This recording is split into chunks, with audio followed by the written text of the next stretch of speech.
आखिरकार इंग्लैंड की टीम ने WTC में अपनी रैंक और ऊपर की है। जी हाँ दोस्तों, एक बार फिर आपका स्वागत है आपके अपने YouTube चैनल पर। इसी प्रकार की और भी अपडेट पाने के लिए चैनल को सब्सक्राइब करना ना भूलें। बात की जाए पहली अपडेट की, तो पहली अपडेट जो आ रही है WTC वर्ल्ड टेस्ट चैंपियनशिप की। यदि पॉइंट्स टेबल को देखा जाए तो इसमें बहुत उथल पुथल मची हुई है। अभी भी कहा नहीं जा सकता कि दो टीमें कौन सी है जो फाइनल में सफ़र पूरा करेगी। बात की जाए यदि वेस्ट इंडीज़ और इंग्लैंड के बीच जो सेकंड टेस्ट हुआ था, उसमें एक समय ऐसा लग रहा था कि वेस्ट इंडीज़ की टीम हो सकता है कि इस टेस्ट की हार से बच जाए, लेकिन जिस प्रकार से सेकंड इनिंग में इंग्लैंड ने जो बैटिंग की वो बड़ी काबिल तारीफ है। उसी के कारण वेस्ट इंडीज़ की टीम यह मैच 241 रन से हार गई। अब इस हार के बाद यदि बात की जाए तो इंग्लैंड की टीम में लगातार 2 मैच जीते हैं, और यदि WTC की पॉइंट्स टेबल को देखा जाए तो इस मैच के पहले यदि बात की जाए तो इंग्लैंड की टीम 9वें स्थान पर थी, लेकिन उसको इस लगातार दूसरी जीत का बड़ा इनाम मिला है और वह अब 9वें स्थान से सीधे 6ठे स्थान पर आ गई है। वहीं बात की जाए वेस्ट इंडीज़ की, तो वेस्ट इंडीज़ सबसे नीचे स्थान पर हैं। यही नहीं, इंग्लैंड की टीम ने साउथ अफ्रीका, बांग्लादेश जैसी टीमों को भी पछाड़ दिया है और इनसे वो ऊपर आ गई है। लेकिन एक बात ये अच्छी है, यदि इंडियन पॉइंट ऑफ व्यू से देखा जाए तो इस समय इंडियन टीम नंबर 1 पर है, नंबर 2 पर ऑस्ट्रेलिया है, वहीं नंबर 3 पर न्यूजीलैंड है, और नंबर 4 पर श्रीलंका है, और नंबर 5 पे है पाकिस्तान। अगली अपडेट की बात की जाए तो अगली अपडेट जो आ रही है ICC की जो एनुअल मीटिंग हुई थी उसके बारे में। ICC की पिछले 3 दिनों से एनुअल मीटिंग श्रीलंका में चल रही थी, और यदि इस मीटिंग की बात की जाए तो इस मीटिंग में एक तरीके से ऐसा कहा जा रहा था कि जो चैंपियन ट्रॉफी होने वाली है उससे रिलेटेड कुछ इंपॉर्टेंट डिसीजन लिए जा सकते हैं। लेकिन कहीं ना कहीं पाकिस्तान को एक बार फिर मुक्की खानी पड़ी है, क्योंकि इसमें चैंपियंस ट्रॉफी का बिल्कुल उल्लेख नहीं किया गया। और तो और पाकिस्तान की तरफ से ये भी कहा जा रहा था कि हो सकता है कि इस बार चैंपियंस ट्रॉफी के लिए ICC द्वारा उन्हें बजट दिया जाए, लेकिन बजट पर भी कोई किसी प्रकार की चर्चा नहीं की गई। यदि ICC की इस मीटिंग की बात की जाए तो ये 3 रोज़ की जो मीटिंग थी, इसमें जो डिसीजन लिए गए, खास करके जो डिसीजन या जो मेन डिसीजन था वो था जो T20 world cup West Indies और USA में हुआ था। उसमें USA में जो मैच हुए थे उसमें ICC को करोड़ों रुपए का नुकसान हुआ। अब इस नुकसान की यदि बात की जाए तो इस नुकसान को या इस नुकसान के बारे में आवाज़ उठाने में जितने भी जो मेन क्रिकेट बोर्ड हैं, खास करके यदि बात की जाए इंडियन बोर्ड, ऑस्ट्रेलिया बोर्ड और इंग्लैंड बोर्ड की यदि बात की जाए तो इन्होंने इसका मुद्दा जोर शोर से उठाया था, और इसी पर ICC द्वारा एक 3 सदस्यीय एक कमेटी बनाई है जो जल्दी अपनी रिपोर्ट देगी। क्योंकि यदि बात की जाए अमेरिका की, तो अमेरिका में जो ड्रॉप इन फीस थी उसके कारण कहीं ना कहीं ICC को एक बड़ा नुकसान हुआ है। अगली अपडेट की बात की जाए तो अगली अपडेट जो आ रही है वो आ रही है IPL की। IPL जिसका मेगा ऑक्शन बहुत जल्दी होने वाला है, और जब तक मेगा ऑक्शन नहीं होगा तब तक जो अफवाहों का बाजार है वो बहुत गर्म रहेगा, क्योंकि पिछले कुछ समय से अलग अलग तरह की अफवाहें चल रही हैं। इसके पहले एक अफवाह चली थी कि ऋषभ पंत या कहीं की दिल्ली की टीम ऋषभ पंत को छोड़ देगी, क्योंकि जिस प्रकार से दिल्ली का परफॉर्मेंस था उससे कहीं ना कहीं दिल्ली की जो मैनेजमेंट है वो उनसे नाराज़ है। लेकिन सौरव गांगुली ने आगे आकर कहा था कि हम ऋषभ पंत को नहीं छोड़ रहे हैं, वो हमारी टीम से बने रहेंगे।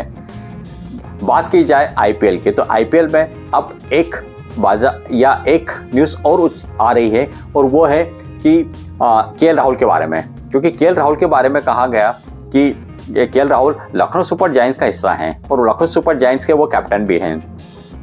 तो जिस तरीके से पिछले जो IPL में जो एक तरीके से गोयनका के साथ जो उनका एक विवाद हुआ था, उसके कारण कहीं ना कहीं ऐसा कहा जा रहा है कि हो सकता है कि KL राहुल इस बार लखनऊ को छोड़ दें।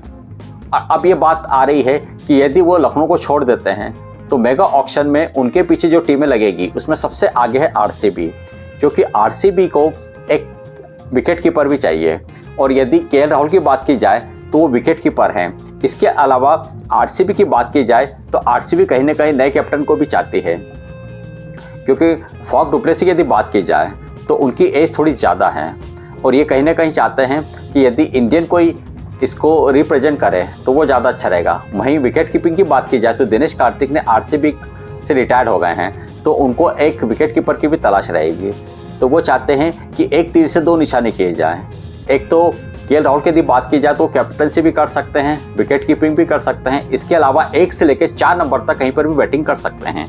अब देखना है कि आरसीबी का यह बड़ा दाव सही फिट होता है या नहीं। अगले अपडेट की बात की जाए तो अगली अपडेट जो आ रही है वो आ रही है गौतम गंभीर की प्रेस कॉन्फ्रेंस की। जी हाँ, गौतम गंभीर जो कि टीम इंडिया के नए कोच बने हैं, तो उन्होंने आज अपनी पहली प्रेस कॉन्फ्रेंस की थी। इस प्रेस कॉन्फ्रेंस ने अपना पूरा विज़न बता दिया है कि उनका आने वाले समय में विज़न क्या रहेगा।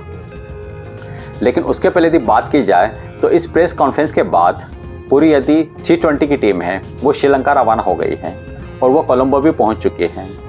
बात की जाए गौतम गंभीर की प्रेस कॉन्फ्रेंस की, तो इस प्रेस कॉन्फ्रेंस में बहुत से मुद्दे उठाए गए थे और कहीं ना कहीं यदि गौतम गंभीर की बात की जाए तो उन्होंने अपना पूरा विज़न क्लियर कर दिया है। जब उनसे पूछा गया जडेजा के बारे में कि आखिर रवींद्र जडेजा को टीम से बाहर क्यों किया गया, तो उनका कहना था कि रवींद्र जडेजा हमारे मेन प्लेयर हैं और ऐसा किसने कहा कि हमने उन्हें टीम से ड्रॉप किया है, उन्हें हम थोड़ा रेस्ट देना चाहते हैं, क्योंकि एक बैट्समैन और एक बॉलर जो होता है उसकी फिटनेस या वर्कलोड में बहुत डिफरेंस होता है। इसीलिए हमने जसप्रीत बुमराह को भी रेस्ट दिया है और उसीलिए हमने जो जडेजा है उनको भी रेस्ट दिया है, क्योंकि आने वाले समय में टीम इंडिया WTC के बहुत सारे टेस्ट खेलने वाले हैं। इसलिए कहीं ना कहीं हमको इन दोनों जो बॉलर है इनकी बहुत ज़रूरत है। जब उनसे हार्दिक पांड्या के बारे में पूछा गया तो हार्दिक पांड्या के बारे में उन्होंने कहा कि हम चाहते थे कि एक ऐसा प्लेयर टीम की कैप्टनसी करे जो पूरी तरीके से फिट हो और हर मैच खेले। उन्होंने कहा कि हार्दिक पांड्या निसंदेह बड़े प्लेयर हैं और जिस तरीके का परफॉर्मेंस उन्होंने अभी किया इससे वे हमारे और बड़े प्लेयर बन गए हैं और अभी हमारे पास उनका कोई विकल्प नहीं है।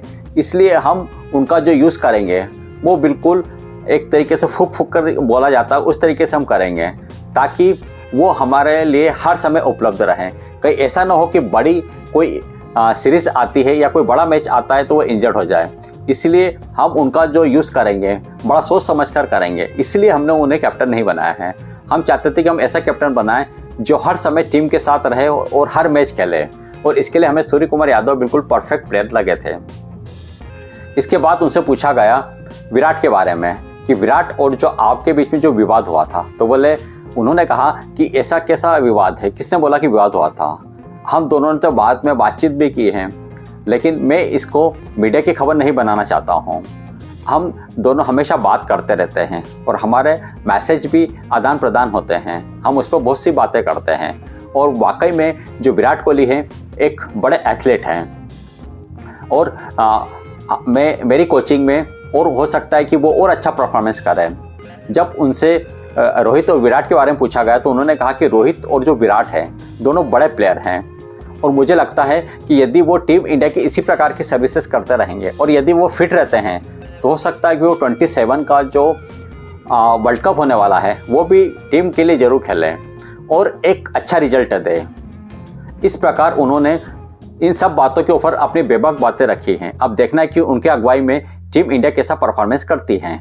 आज के अपडेट के बारे में आपके क्या कमेंट्स हमें कमेंट्स बॉक्स में जरूर बताएं। साथ ही यदि आप चैनल पर पहले विजिट करें तो चैनल को सब्सक्राइब करना ना भूलें।